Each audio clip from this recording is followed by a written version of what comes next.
When dry camping, you will need to run the water pump with water in your freshwater holding tank. You also will need to turn on your LP gas switch to turn on your water heater to heat the water in your unit. To check your battery power and levels, you will push the button indicating what you're pressing, i.e. battery. This one is showing the battery is in charge mode. If you are dry camping, you will see this only to 2/3 because you are not plugged into an outside power source. Your battery will drain rapidly depending on use. You will typically get 1 to 3 days depending on your usage on your batteries. To save battery power, you will want to turn your lights off as you are not using them inside the trailer or motorhome. Your awning switch will be located on your monitor panel. Awning, RET, is to retract or bring in the awning. You will hold this down until it's all the way against the body of the trailer. To extend your awning from the trailer position, you will hold down until you see the metal tubing on your awning. Do not hold it any longer past that. To bring in your slide out, you will hold the slide in until you hear a clicking type sound on your slide out when it's all the way in.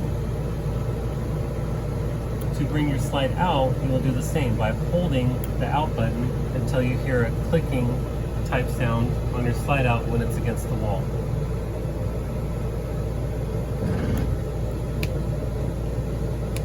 As you go through, you'll want to turn off any appliances or devices that you're not using to save battery power when you're dry camping.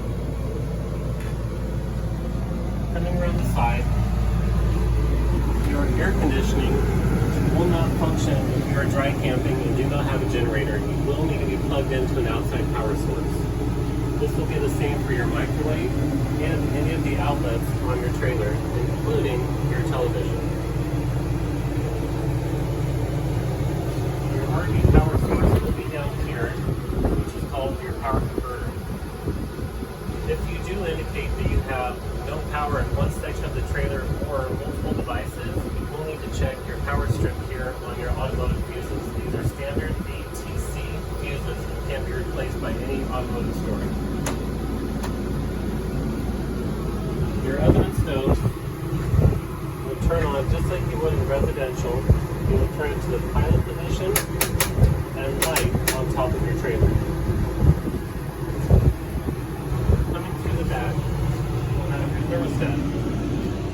Your thermostat, when dry camping, will only function for the furnace. If you are somewhere where you will be using the furnace, you will hold and push the mode button multiple times until you get to furnace. Once the furnace turns on, it will take 90 seconds to start to heat. And when you turn it off, it will take 90 seconds to fully shut off.